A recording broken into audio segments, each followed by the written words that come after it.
Have you ever felt like no matter what you do, your mind won't slow down? It feels like it's constantly racing and you're always on edge, like you're waiting for something bad to happen even when things are fine. If you've struggled with anxiety, especially after addiction or trauma, you know exactly what I mean. Anxiety, trauma, and stress disorders can make it feel like you're stuck in survival mode forever. But here's the truth: you don't have to live like this. I know because I've been there. After years of addiction, recovery, and healing from narcissistic abuse, I've realized that I wasn't battling my past. I was battling the way that my nervous system had been programmed to expect chaos. But the good news, you can reprogram it. And in this video, I'm going to share exactly how you can break free from that cycle, regain control, and finally find peace. Stick with me and keep watching because these insights could change everything for you. If you haven't yet, please hit the like button and subscribe for more content like this. I am also on Facebook and Instagram where I post other content, and those links will be in the description below. So for years, I didn't even recognize that I was addicted to stress. I thought anxiety was just who I was. If I wasn't worried about something, I'd find something to worry about. It felt like my brain was wired for chaos, and even if things were peaceful, I almost didn't trust it. Sound familiar? One thing I've learned that most of us don't even realize is that we're addicted to stress. It's not just a feeling, it's a state of being that our brains become wired for. And for those of us who have been through addiction, toxic relationships, or trauma, this state feels normal. But normal doesn't mean healthy. Here's why that happens: your body adjusts to chaos. If you've lived in an unstable environment, whether it's addiction, childhood trauma, toxic relationships, your brain learns to expect stress, and peace can feel off. Narcissistic abuse rewires you for hypervigilance. When you've been manipulated, gaslit, or controlled, your brain stays in a constant threat detection mode. Even in recovery, you might find yourself scanning for danger, unable to fully relax. Even in sobriety, that mindset doesn't just disappear. The nervous system stays stuck in survival mode, constantly looking for the next threat. And we're used to numbing, distracting, or running.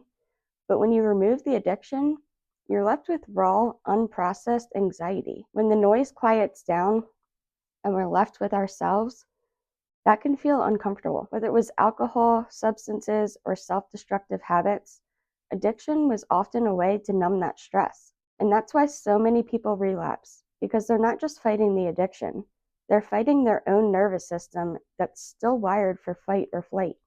But the good news, you can retrain your brain to trust peace again. But here's the thing: peace isn't boring, it's healing. It just takes some time to adjust to. Peace can feel uncomfortable at first. People who grew up in chaotic homes with addiction issues or narcissistic abuse often develop a dopamine addiction to stress. The brain starts craving cortisol and adrenaline, so when life gets quiet, your subconscious creates problems to feel normal again. That's why peace can feel boring or even unsafe at first. For example, have you ever noticed that when things are calm, your mind suddenly finds something to stress about? That's not a coincidence. That's your brain seeking its old comfort zone of chaos. Healing means retraining yourself to be okay with boredom and slowness and stillness. You don't have to chase drama to feel alive. Real peace isn't boring, it's freedom. Anxiety isn't just overthinking, it's a full body experience.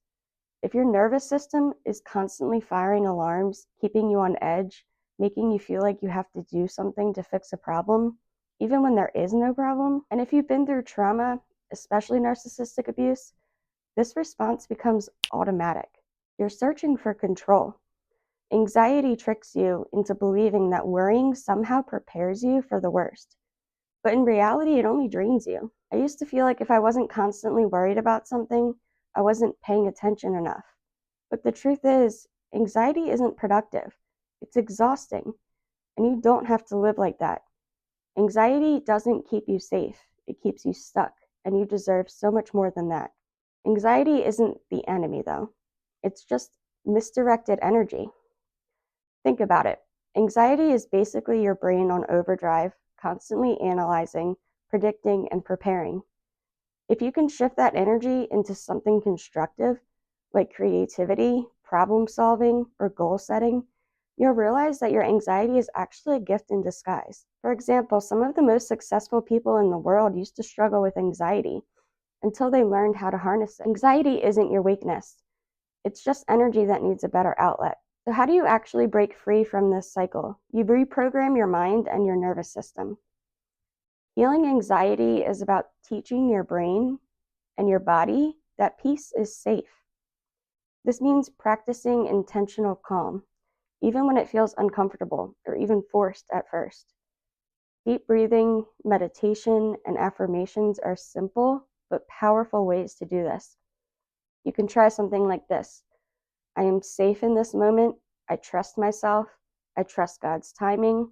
I do not need to control everything.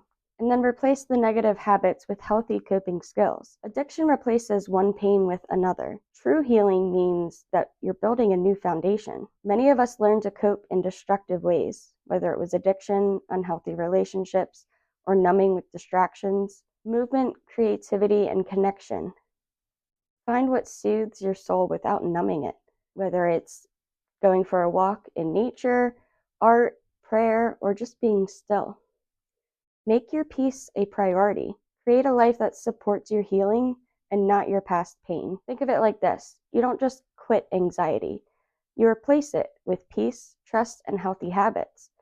If you don't replace it, your brain will just go right back to what it knows. Anxiety makes you feel like you have to be in control of everything, but faith is the antidote to fear. When you trust God's timing, life stops feeling like an emergency all of the time. So slow down, stay present, and let go of what's out of your hands. I know that's easier said than done, but peace is a choice that we make every day, and it takes practice. But the more you lean into it, the more natural it becomes. Anxiety feeds off uncertainty, but here's the trick.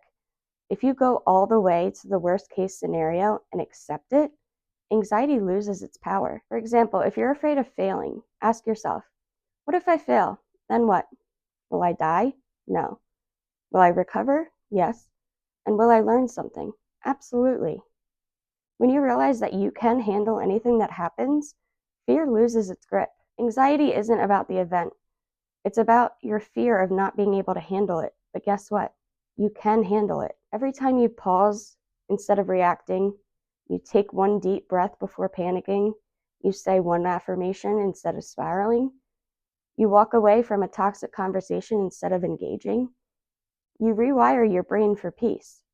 And those little choices add up to big transformations. You don't have to fix everything all at once. Just start with the next moment. And listen, I'm not saying anxiety disappears overnight. I still have my moments. But the difference is, I don't have to live in that state anymore. And neither do you. You are not your anxiety. You are healing, evolving, and becoming someone that chooses peace over fear, trust over control, and faith over stress. And that, my friend, is how you take back your power. Anxiety isn't your identity. Trauma doesn't define you. And no matter what you've been through, you are capable of healing, rewiring your mind, and choosing the peace. It's a journey, but it's one worth taking. If this video helped you, make sure to like and share it with someone who needs to hear it. Let me know in the comments, what's one thing you're going to start doing to choose peace over anxiety? And remember, stay kind to yourself. I love you, and I'm so proud of you. I'll see you in the next one.